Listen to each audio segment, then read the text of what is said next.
بسم اللہ الرحمن الرحیم۔ یہ ذہن میں رہے کہ یہ جو گفتگو ہم کر رہے ہیں یہ عام پڑھے لکھے لوگوں کے لیے ان مباحث کی تفہیم ہے، یہ درسی نوعیت کی گفتگو نہیں ہے۔ اس وجہ سے میں ان بحثوں کو چھوڑ دیتا ہوں جو خالصتاً فنی پس منظر میں کی جا سکتی ہیں، بلکہ ایک عمومی ذوق پیدا ہو جائے کہ یہ مباحث کیا تھے، اس کو کیسے سوچا گیا، اس کے کیا نتائج نکلے،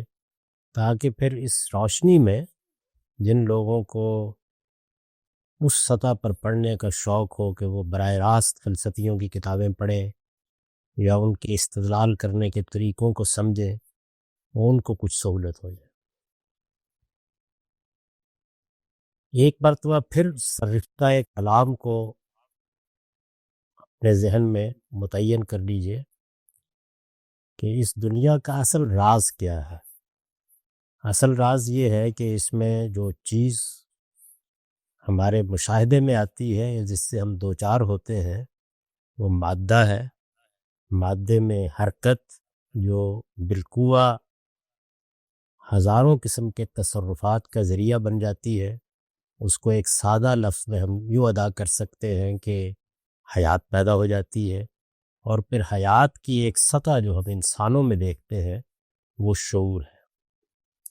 تو اس میں یہ سوال سامنے آیا کہ اصل کیا ہے۔ اب تک جتنی آپ نے بحث کی ہے اس میں جو مادیت پسند تھے ان کا استدلال بہت سادہ تھا۔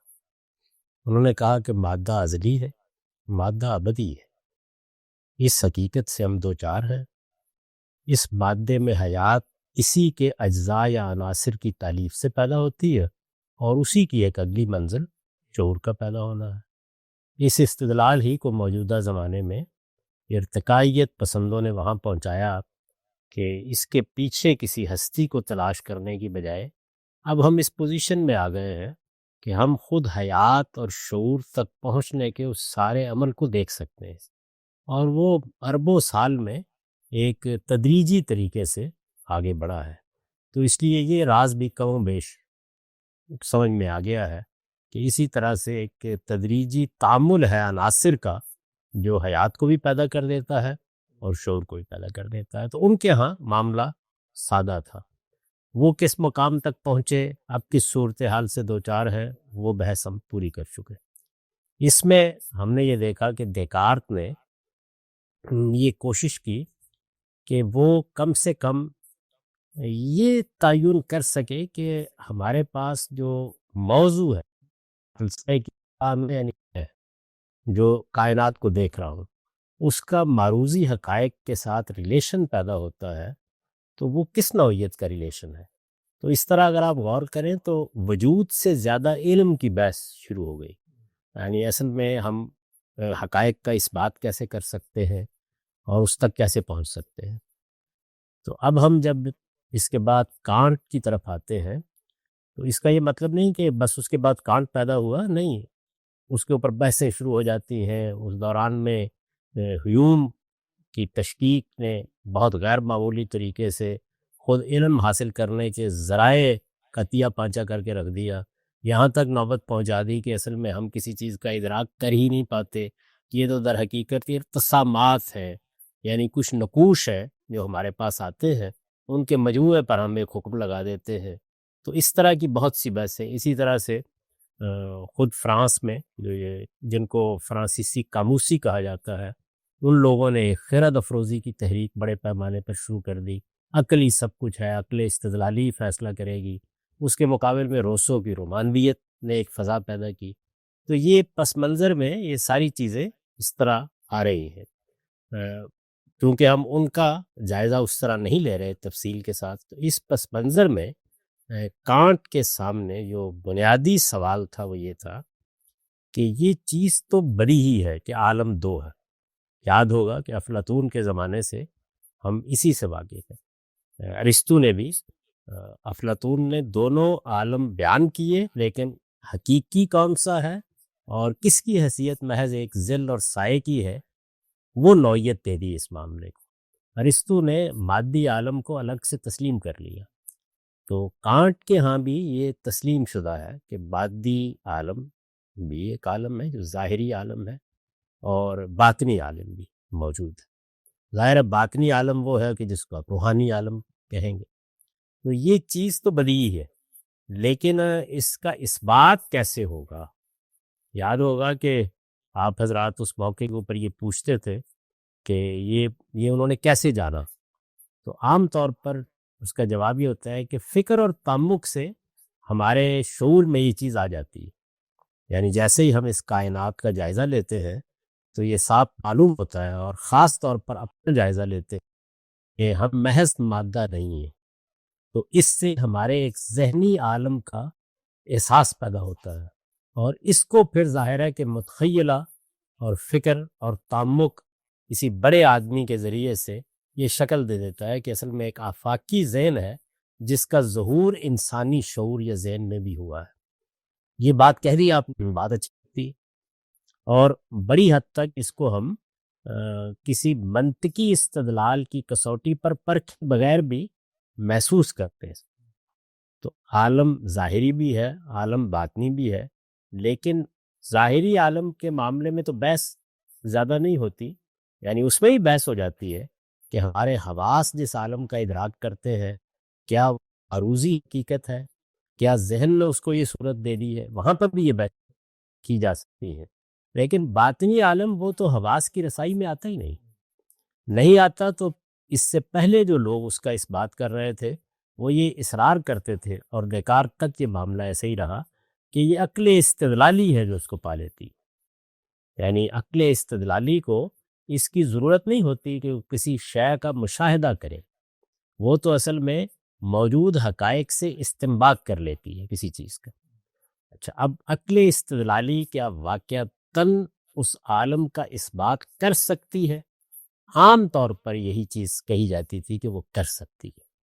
یعنی عقل استدلالی جب اس مادی عالم کو دیکھتی ہے تو وہ مقدمات اسے میسر آ جاتے ہیں جن کی بنیاد پر وہ اس باطنی عالم کا اثبات کرنے کی پوزیشن میں آ جاتی ہے۔ تو کانٹ نے اصل میں سب سے بڑھ کر اس پر حملہ کی، یعنی وہ باطنی عالم اور ظاہری عالم دونوں کا قائل ہے، لیکن یہ کہ عقل استدلالی اس کو پا سکتی ہے، اس کا اس نے بالکل تارو پود بکیر کے رکھ دی۔ یعنی یہ بات کہ عقل استدلالی کے پاس کرٹیک آف پیور ریزن، جو اس کی سب سے بڑی شاہکار تصنیف ہے، بڑی جو علیحدہ فکری کی، اس کو پڑھنا کوئی آسان کام نہیں ہے، اس میں نثر بھی اسی طرح کی لکھی ہوئی ہے، لیکن بہرحال جو اس میں استدلال کا اصل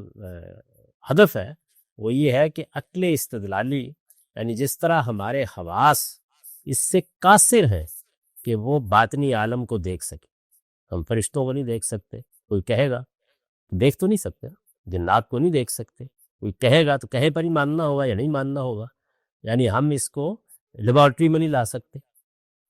اس وقت تو ہم خیر درسوموں کو دیکھنے کے قابل ہو گئے ہیں، لیکن پہلے تو یہ بھی نہیں دیکھ سکتے۔ اسی طرح سے دور کی چیزیں بھی اس طریقے سے ہماری گرفت میں نہیں آتی۔ تو جس طرح سے ہم اپنے حواس کے ذریعے کے معاملے میں تجزیہ اور تحلیل میں جاتے ہیں، یہاں تک کہ ہیوم کی تشکیق تک پہنچ جاتے ہیں۔ بڑا اچھا طنزیہ جملہ ایک مرتبہ کسی اسی طرح کے استدلال کے اوپر کسی نے کہا تھا کہ حضرت کو اپنی بیوی کے بارے میں تو اطمینان ہوگا کہ وہ حقیقی ہے، اس لیے کہ جو یہ ظاہری عالم ہے اس کو بھی جب آپ حواس کے ریلیشن میں دیکھتے ہیں تو یہ بھی اپنی حیثیت کھونا شروع کر دیتا ہے۔ تو وہ باطنی عالم اس تک تو رسائی کا ذریعہ جو کچھ بھی تھا، آپ سے پوچھا جائے کہ کیسے آپ کو معلوم ہوا کہ ایک عالم مسار ہے، کیسے معلوم ہوا آپ کو کہ ایک باطنی عالم ہے، ایک روحانی عالم ہے، یا اس پورے عالم میں ایک آفاقی ذہن ہے؟ اپنے ذہن کو تو میں جانتا ہوں، اس میں بھی وہ کیا چیز ہے اس کے جاننے کا میرے پاس کوئی ذریعہ نہیں، لیکن ایک آفاقی ذہن۔ تو یہ جو استنباط ہے یہ عقل استدلالی نے کیسے کیا ہے؟ کیونکہ عقل استدلالی کے اندر یہ صلاحیت نہیں ہے کہ وہ اس بات کر سکے، وہ نامحسوس کی طرف توجہ دلا سکتی ہے،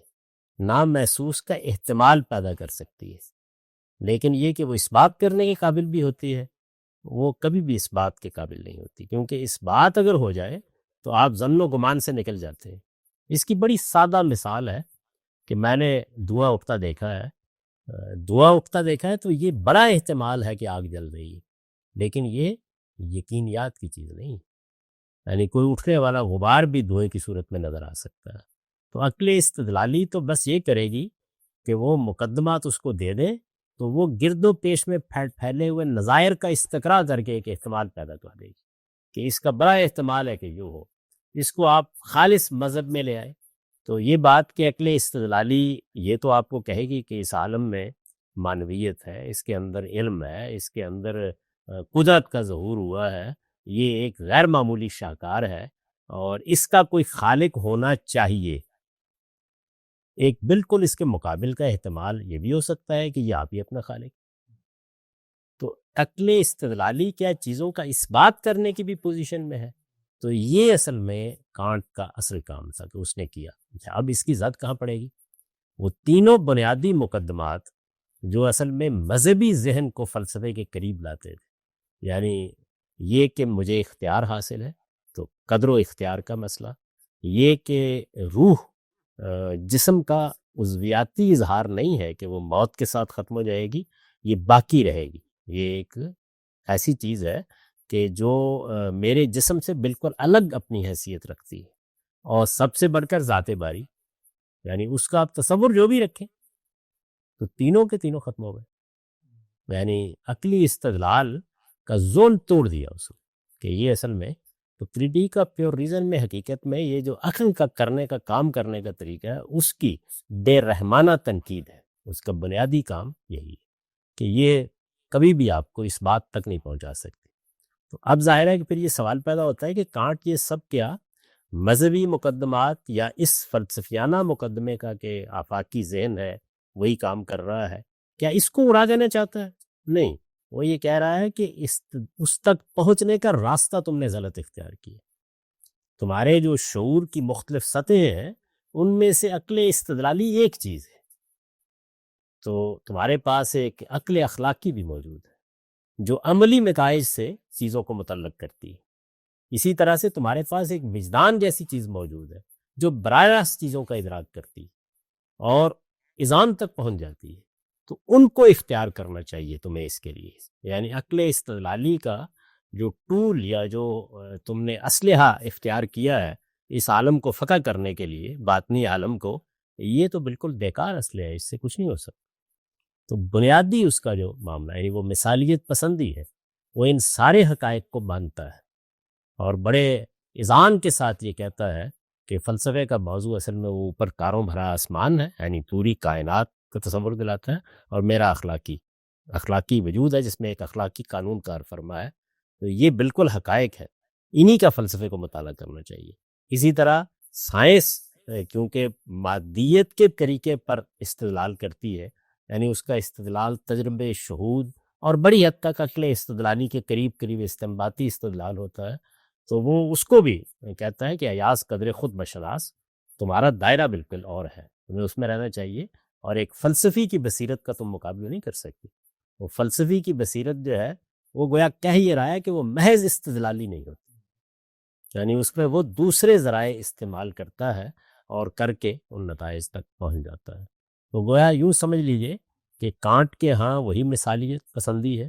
وہی آفاقی ذہن جو اس کائنات میں کار فرما ہے، وہی دو عالم، یعنی ایک عالم جو ہمارے حواس کی گرفت میں آقا ہے جو ظاہری عالم ہے، ایک عالم کے جو ہمارے حواس سے ماورا باطنی عالم ہے، ایسے ہی اس کو مانتا ہے. قدر و اختیار کا بھی قائل ہے، بقائے روح کا بھی قائل ہے. یعنی یہ ساری بحث ہم کر چکے ہیں اس سے پہلے، اور اسی طریقے سے ذات خداوندی کا بھی. وہ خدا کا تصور کیا وہ ایک الگ چیز ہے، اور فلسفیوں کے ہاں شخصی خدا کا اس طرح کا تصور نہیں ہے. تو یہ ساری چیزیں جو ہے ان کے اس بات کا ذریعہ کیا ہے؟ ان کے اس بات کا ذریعہ عقل استدلالی نہیں، یعنی ان کے اس بات کا ذریعہ دوسرا ہے، اور وہ ذریعہ جو ہے وہ اس طریقے سے مقدمات قائم کر کے نتیجہ نہیں نکالتا، وہ ایک جست میں حقائق کو گرفت میں لیتا ہے. اور یہ جو شعور کے آپ کے پہلو ہیں ان کو بیدار کرنا چاہیے. یعنی یہ یوں ہے کہ اس کو آپ ایک مثال سے یوں سمجھیں کہ ایک اچھے شعر کی منطقی اپریسیشن نہیں کرائی جا سکتی. ایک بہت اعلیٰ درجے کا شعر ہے، ایک بہت خوبصورت چیز ہے، جیسے میرا جمالیاتی احساس ہے تو میرا جمالیاتی احساس اس اذعان پر کھڑا ہے کہ گلاب کا پھول بہت خوبصورت ہے، اور وہ اس سے بھی زیادہ اذعان پر کھڑا ہے کہ کسی کے لب کی تراش اس سے بھی زیادہ خوبصورت ہے۔ لیکن کیا میں اس اپنے جمالیاتی احساس کو منطقی صغرا کبرا میں ڈال سکتا ہوں؟ نہیں ڈال سکتا۔ اور اسی طرح میں کسی اچھے شعر کے معاملے میں کیا یہ کر سکتا ہوں کہ اگر میرا مخاطب شعر کا ذوق نہیں رکھتا تو میں منطقی استدلال سے اسے قائل کر دوں کہ واہ کیا بات ہے؟ یہ نہیں کر سکتا۔ اس کا مطلب یہ ہے کہ میرے اندر صرف یہ نہیں ہے کہ میں منطقی استدلال کرتا ہوں، یہ تو ایک بڑا چھوٹا سا حصہ ہے میرے حقائق کے ادراک کے ذرائع کا۔ میرے ہاں جبالیاتی احساس پوری قوت کے ساتھ خوبصورتی کو گرفت میں لے لیتا ہے۔ اسی طریقے سے روح، بقائے روح، ذات خداوندی، یہ چیزیں بھی، اخلاقی قانون، یہ بھی براہ راست میرے شعور کے اندر آتی ہیں۔ تو میں صرف ایک انسان کی حیثیت سے یہ حواس ہی نہیں رکھتا، یا عقل استدلالی ہی میرے پاس ایک ذریعہ نہیں ہے حقائق تک پہنچنے کا، بلکہ دوسرے ذرائع بھی ہیں۔ تو یہ دوسرے ذرائع بھی ہیں جو میرے شعور میں اتنے ہی قوی ہے، اتنے ہی مضبوط ہے جس طرح کے عقل استدلالی ہے۔ تو اس کے نزدیک اگر عقل استدلالی کو آپ بنیاد بنائیں گے تو کوئی ایک حقیقت بھی ان میں سے اس بات کے درجے تک نہیں پہنچائی جا سکتی۔ زیادہ سے زیادہ آپ بعض احتمالات پیدا کر دیں گے۔ اس وجہ سے اگر کوئی یہ دعویٰ کرتا ہے کہ میں بقائے روح کو یا محض روح ہی کو عقلی استدلال سے ثابت کر دوں گا، میں قدر اختیار کو عقلی استدلال سے ثابت کر دوں گا، میں ذات خداوندی کا اس بات کر دوں گا، تو وہ اصل میں یعنی ایک ایسی بات کر رہے ہیں جو ریت پر کھڑی ہوئی ہے۔ اس لیے کہ عقل استدلالی تو پہلے مفروضات سے اپنی بات شروع کرے گی، اس کو مقدمات ملیں گے، ان مقدمات سے احتمالات پیدا کرے گی، وہ اذعان اور یقین پیدا ہی نہیں کر سکتی۔ اس کے تمام استنباطی نتائج ظنی نتائج ہوتے ہیں۔ جیسے میں نے کئی مرتبہ مثال دی ہے کہ جو نظریہ ارتقاء ہے جس پر جدید سائنس کھڑا ہے، یعنی حقیقت کی بات نتیجے کو بیان کیا جائے، اس کا کانٹ کے طریقے کا آپ غور کریں تو یہ استنباطی عقل کا ایک احتمال ہے، یعنی ایک احتمال پیدا کر دیا ہے کہ اس دنیا کے اندر جو حیات کا ارتقاء ہے وہ ایسے بھی ہو سکتا ہے، ایسے بھی ہو سکتا ہے۔ یہ کہ ایسے ہی ہوا ہے، یہ عقل استدلالی کے بس کی چیز نہیں، ممکن ہی نہیں۔ تو ہمارے حواس جو ہیں وہ ایک الگ بحث ہے کہ وہ جن چیزوں کو آفتاب ہے، آفتاب آمد دلیل آفتاب، کیوں؟ وجہ کیا ہے کہ میرے حواس ان کا براہ راست ادراک کرتے ہیں، یعنی میرے حواس کسی استدلالی عمل کے ذریعے سے آفتاب کا، یہ میرے اپنے اسٹڈی کا، میرے سامنے بیٹھے ہوئے لوگوں کا ادراک نہیں کرتے، بلکہ حواس یہ عمل براہ راست کرتے ہیں۔ تو حواس کا یہ عمل براہ راست ہوتا ہے، اس پر بھی سوالات پیدا ہو سکتے ہیں۔ بالکل اسی طریقے سے جو حواس سے ماورا حقائق ہیں ان میں سے بہت سے حقائق کا بھی وہ براہ راست ادراک کرتے ہیں، اور وہ براہ راست ادراک جو ہے اس کو میں آپ تک کسی منطقی استدلال سے پہنچا نہیں سکتا۔ یہ اگر بات سمجھ میں آ گئی ہے تو کانٹ کا بنیادی کام یہ ہے، یعنی آپ یوں سمجھے کہ مثالیت پسندی، وہی دو عالم، وہی وہ حقیقی عالم کی حیثیت اسی کو حاصل ہے، یہ عالم اس کے تابع ہے، ظاہری عالم، اور آفاقی ذہن ہے جو کام کر رہا ہے، یا ایک روح ہے جو اس کائنات کے اندر کار فرما ہے، وہی اصل میں ظہور کر رہی ہے۔ اسی کا ایک نہایت ہی غیر معمولی ظہور میری اپنی ذہن میں ہوا ہے یا میرے شعور میں ہوا ہے، لیکن یہ تمام حقائق ہماری گرفت میں کیسے آتے ہیں؟ یعنی یہ تو بدیہی سی بات ہے کہ حواس کی گرفت میں نہیں آتے، لیکن اس سے پہلے فلسفے کو ابرام رہا کہ وہ عقل استدلالی کی گرفت میں آتے ہیں، تو اس نے اس کا تجزیہ کر کے بتایا، اور اس طرح دو جگہوں پر زد پڑی اس کی۔ یعنی ایک تو یہ ہوا کہ ایک زاویے سے اگر آپ دیکھیے تو کچھ لوگ اس پر خوشی سے تالی پیٹیں گے کہ عقل استدلالی سے مذہبی حقائق کے اس بات کی بنیاد ختم ہو۔ اچھا، دوسرے پہلو سے وہی لوگ خوشی کا اظہار کریں گے کہ ہم تو پہلے ہی کہتے تھے کہ تم جس چیز سے نفی و اس بات کر رہے ہو اس کی کوئی حقیقت ہی نہیں ہے، یہ تو براہ راست کچھ دوسرے ذرائع سے معلوم ہوتا ہے۔ تو عام طور پر مذہبی لوگ تو یہ کرتے ہیں نا کہ وہ ایک پیغمبر کا حوالہ دے کے بات منوا لیں گے، تو اس نے گویا ایک دوسرا راستہ ان کو دکھا دیا۔ تو آپ غور کریں تو ایک ہی کام نتیجے میں دونوں خوش ہو سکتے ہیں۔ اچھا، پھر اس سے پہلے جو خرد افروزی کی تحریک چل رہی تھی، زیادہ کر حقائق کا وہ انکار کر رہی تھی کہ عقل ہی اصل چیز ہے اور عقل ہی کو استعمال کیا جائے گا اور عقل ہی حقائق کا ادراک کرتی ہے، اس کو بھی ظاہر ہے کہ کانٹ کے اس سارے طرز عمل سے بڑی زد پہنچی۔ تو ایک لحاظ سے بس جو بنیادی اس کا کام ہے وہ میں نے آپ کو بتا دیا۔ چند چیزیں ہیں جن کو نکات کی صورت میں میں آپ کے سامنے رکھ دیتا ہوں تاکہ ایک اجمالی سا تصور آ جائے۔ ایک تو یہ ذہن میں رکھیے کہ پس منظر کے لحاظ سے جو چیزیں ہیں ان کو ذرا تازہ کر لیں، یعنی ہیوم کا تشکک ہے اور لاادریت ہے پس منظر میں اس نے اس لیے کہ ہیوم نے بھی عقل استدلالی کو بے مصرف قرار دیا تھا، لیکن کانٹ کی تنقید بالکل اور طرح کی ہے۔ اسی طرح جو فرانسیسی قاموسی تھے مذہب کو ایک بالکل داستان پارینہ سمجھتے تھے، اور یہ بات کہ انسانی ذہن کی ساخت حقیقت کا ادراک عقل استدلالی سے کر سکتی ہے، کانٹ نے اس کا تجزیہ کر کے بتا دیا کہ ذہن انسانی کی ساخت ہی ایسی ہے کہ یہ حقیقت کا ادراک اس طرح کر ہی نہیں سکتی۔ جیسے ہی یہ جاننے کی کوشش کرتا ہے تضادات پیدا ہونے شروع ہو جاتے ہیں۔ میں نے عرض کر دیا کہ وہ قدر و اختیار کا قائل ہے،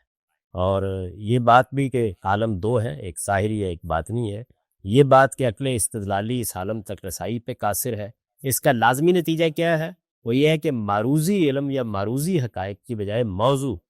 فلسفے کی اصطلاح میں یعنی سمجھنے والا،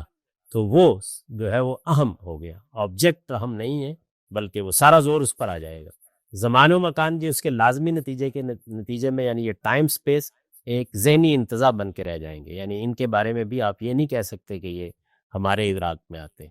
اسی سے اور دو چیزوں پر بھی اثر پڑتا ہے۔ ایک یہ کہ وہ جو ایک پرانی بحث آپ کو یاد ہوگا کہ مقصدیت ہونی چاہیے، تو مقصدیت کے مقابلے میں کیا ہے؟ مادیت پسندوں کی میکانیکیت، یعنی وہ کل کی طرح دیکھ رہے ہیں ایک چیز کو، تو اس کی بھی نفی کی اس نے، اور یہ کہا کہ نہیں، جب یہ کائنات اپنے وجود کے لحاظ سے ایک ذہنی شاہکار ہے تو پھر یہ مقصدیت سے خالی نہیں ہو سکتا، یعنی ایک منزل ہے تو ہماری آرزوئیں ہماری امنگیں یہ ایسا نہیں ہے کہ ایک مشین کے پرزوں کی طرح ختم ہو کر رہ جائیں گی۔ اسی موقع کے اوپر اصل میکانیکیت کی جب اس نے نفی کی تو وہ جملہ کہا کہ اوپر تاروں بھرا آسمان اور انسان کے باطن میں قانون اخلاق یہ ہمیشہ فلسفے کے موضوع رہیں گے۔ حسن، جمال، یہ سب حسیات سے الگ براہ راست وجدان کی گرفت میں آتے ہیں۔ میں افکار تخلیق کرتا ہوں، اس کے لیے مجھے باہر کے مقدمات کی ضرورت نہیں ہوتی۔ تو اصل میں یہ ہے کانٹ کا جہان،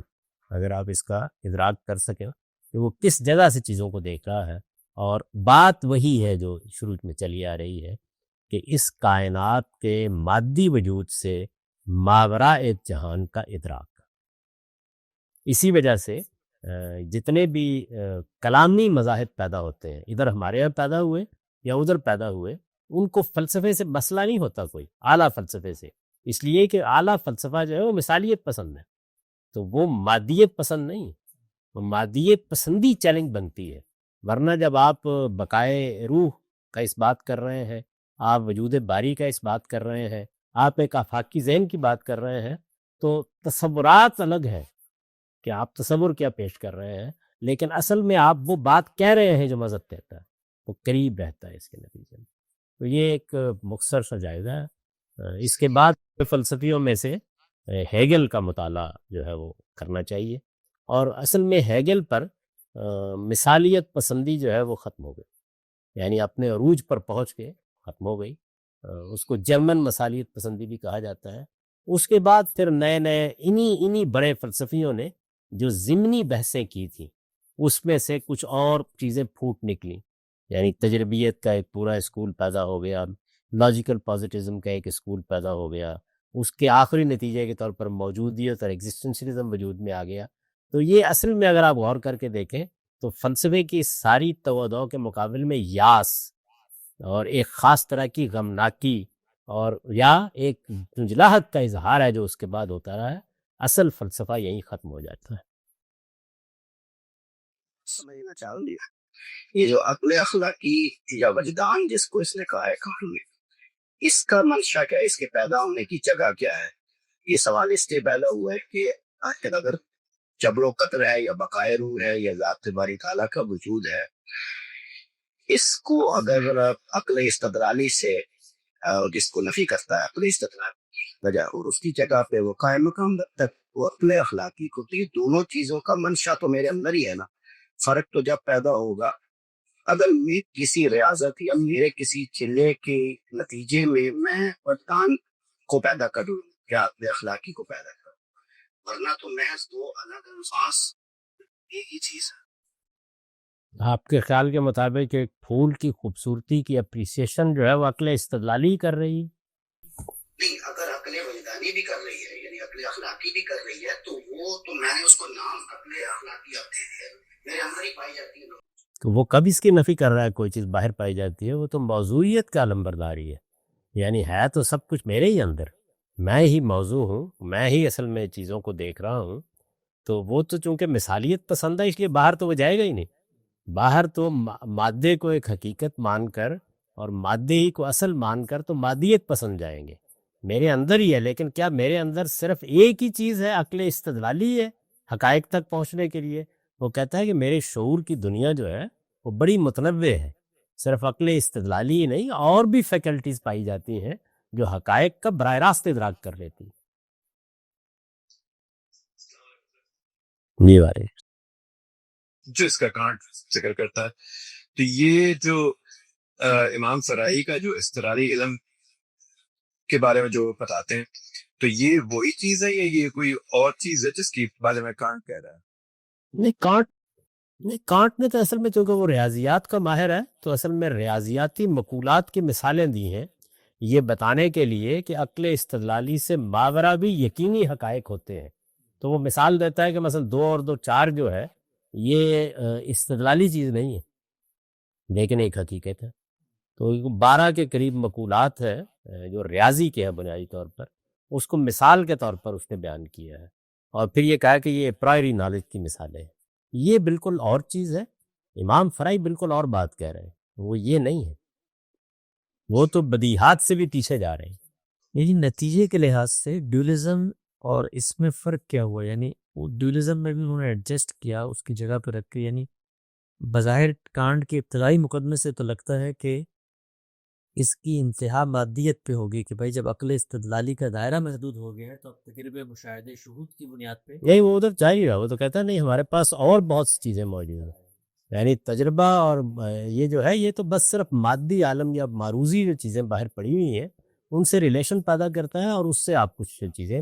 دیکھ لیتے ہیں۔ جو اصل کام ہے اگر آپ غور کر کے دیکھیں تو مثلا نیوٹن نے جو لاس کا استنباط کیا ہے، تو اب کیا چیز ہے اصل میں اگر آپ غور کریں تو وہ بھی استدلالی عقل نے کیا ہے، لیکن ہم ان کو ویریفائی کر سکتے ہیں۔ کیسے ویریفائی کرتے ہیں؟ یعنی ان لاز کی بنیاد کے اوپر جو آثار پیدا ہوتے ہیں وہ لیبارٹری میں پیدا کر کے دکھا سکتے ہیں، تو اس لیے وہ پھر تجربے اور مشاہدے کی چیز بن جاتی ہے۔ تو تجربے اور مشاہدے کے عالم میں اس عالم کا اس بات تو ہو جاتا ہے، یعنی جدید جو ہے ہمارا علم ہے وہ اس عالم کو تو ایک حد تک اگرچہ وہ بھی اب بڑا ذہنی ہو رہا ہے، یعنی وہ مادہ نہیں رہا، وہ مادے کی تحلیل بھی جدید طبیعت میں وہ نہیں رہی، لیکن وہ کیا کوئی روحانی چیز بن گئی ہے۔ اس میں بھی دیکھیے مثلا یہ ہمارے موجودہ زمانے کے جو مذہبی لوگ ہیں وہ ابن عربی وغیرہ کے فلسفے کو اس کے ساتھ متعلق کر کے کہتے ہیں کہ دیکھیے یہ جو سائنس کی تحقیقات ہے انہوں نے بھی آخر ہمیں روحانیت تک پہنچا دیا۔ نہیں، وہ روحانیت نہیں ہے، یعنی ابھی یہ نہیں ہوا کہ آپ کے سامنے ایک کوئی روحانی چیز آ گئی ہے جو مادیت سے ماورا ہے، وہ مادے کی تحلیل ہے کہ مادہ اپنی نوعیت کے لحاظ سے بظاہر ایک ٹھوس چیز لگتا ہے لیکن اپنی حقیقت کے لحاظ سے وہ بھی لہریں ہیں، اپنی حقیقت کے لحاظ سے بھی وہ بھی ایونٹس کا مجموعہ ہے۔ تو یہ مادے کی حقیقت کی تحلیل ہے، نہ کہ کسی روحانی عالم کا ادراک ہے جو کیا جا رہا ہے۔ یونانی فلسفہ ہے وہ اصل میں 2 راستوں سے آگے بڑھا، اس کا ایک وہ راستہ تھا جو مشرق میں پیدا ہوا، وہ فلاطینوس اور نو افلاطونیت، اور اس کے بعد پھر اس علم کلام کی صورت اختیار کرتا چلا گیا جو ہم مسلمانوں کے ہاں بھی دیکھتے ہیں۔ اور اس کا دوسرا پہلو وہ ہے جو مغربی فلسفے میں نمودار ہوا، اس میں دیکارت سے ہم نے شروع کیا، اور یہ خیال نہ کریں کہ ان کے بیچ میں کوئی آدمی پیدا ہی نہیں ہوتا، وہ شرح بھی ہوتی ہیں، تفسیریں بھی ہوتی ہیں، بہت لوگ ہیں جو پیدا ہوتے ہیں، لیکن وہ ایک لحاظ سے سنگ میل کی حیثیت ان شخصیات کی ہوتی ہے، تو ان کا ادراک ہی عام آدمی کر سکتا ہے، ورنہ وہ بڑی پیچیدہ بحثیں جو ہے وہ اس طرح ادراک میں آئیں گی نہیں آپ کے۔ وہ تو ابھی آنا ہے اس نے، وہ تو اصل میں پھر وہ ایگزسٹنشلزم کی بحثیں جب شروع ہوں گی، اگر وہاں پہنچنا ہے آپ لوگوں نے تو۔ مادیت پسندی کو یا میٹیریلزم کو ہم نے ایک انتہا تک پہنچایا، اب مثالیت پسندی میں آخری بڑا آدمی ہیگل ہی ہے، بس اس پر یہ بات ختم ہو جائے گی، اور شاید اگلی نشست میں جیتے رہے تو ختم ہو جائے گی، لیکن فلسفہ ختم نہیں ہوگا، وہ نیٹشے کا سلط بن کے بھی زندہ رہے گا۔ ایک چیز میری سمجھ نہیں آ رہی تھی کہ یہ جو جیسے پلیٹو نے جہاں پر یہ ورلڈ آف فارمز یا عالمی مثال کا تصور پیش کیا، تو اس کے پیچھے اصل میں کیا محرک تھا؟ یہی کہ یہ مادی عالم جو ہے یہ ازلی اور ابدی یا حقیقی نہیں محسوس ہوتا، وہ کہتا ہے فکر کی سطح کے اوپر یہ کسی چیز کا ظہور لگتا ہے۔ وجہ کیا ہے؟ وجہ یہ ہے کہ موضوع کے اعتبار سے جب میں اپنے ذہن کے ادراکی پہلو کو سمجھنے کی کوشش کرتا ہوں تو مادی چیزیں جو ہیں وہ بے حقیقت ہونی شروع ہو جاتی ہیں۔ یعنی انسان کا خاتمہ بھی تو ہے نا، یہ اصل سوال کہ اگر تو حقیقی ہے تو پھر یہ پتہ لگائے کہ آتا کہاں سے، جاتا کہاں ہے، یہ سارے سوالات۔ وہ بقائے روح کا وہی پیدا ہوتا ہے نا کہ میری اصل شخصیت کیا مادی ہے، تو مادی شخصیت تو میرا ادراک نفی کر رہا ہے اس کی، یعنی صاف محسوس ہوتا ہے کہ یہ یوں نہیں ہے کہ مادی ایک تعامل سے میں بن گیا ہوں، بلکہ مجھے اپنے اندر ایک دوسری شخصیت لگتی ہے، تو وہ لگتی ہے جو ہے وہ فلسفے کی سطح پہ جا کے پھر اذہان میں بدل جاتی ہے۔ اب اس کے بعد تو فکر کو ایک قدم ہی بڑھانا ہے نا کہ جو شخصیت میرے اندر ہے تو اصل میں یہ پورے عالم میں ہے، میرے اندر اس کا ظہور اور ادراک میں آ گیا ہے، تو میں ایک چھلانگ لگاؤں گا اور وہاں پہنچ جاؤں۔ جو ہیوم کا جو تشکک ہے یہ دیکارت کے تشکک سے کچھ اس میں آگے کچھ ارتقائی مناظر طے کیے؟ نہیں دیکھیے، وہ تو صرف شک سے شروع کرتا ہے، یعنی دیکارت کی منزل یہ ہے کہ مجھے اس بات کرنا ہے حقائق کا، تشکیک سے نکلنا ہے۔ ہیوم کا یہ ہے کہ کبھی نہیں نکل سکو گے، وہ ایک دوسری طرف لے جا رہا ہے اس چیزوں کو۔ کانٹ نے بھی یوں کیا ہے،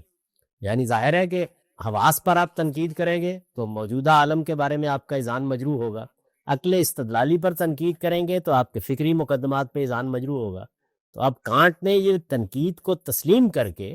اصل میں ایک دوسرا راستہ دکھایا کہ تمہارے پاس کچھ اور فیکلٹیز بھی موجود ہیں۔ اچھا، یہ کانٹ کو جو چیز ممتاز کرتی ہے اس پورے مثالیت پسندی کے نقطہ نظر میں، وہ یہ ہے کہ اس نے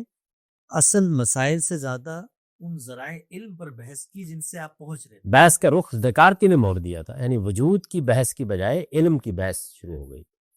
اسی وجہ سے جب میں نے سوالوں کے جواب دیے تو اس میں لوگوں کو یہی توجہ دلائی کہ زیادہ بڑی بحث علم کی بحث ہے، تو آئیے دیکھتے ہیں ہمارا علم کیسے ہے، یہ بھی وہی بحث ہے، اس کا ایک حصہ ہے۔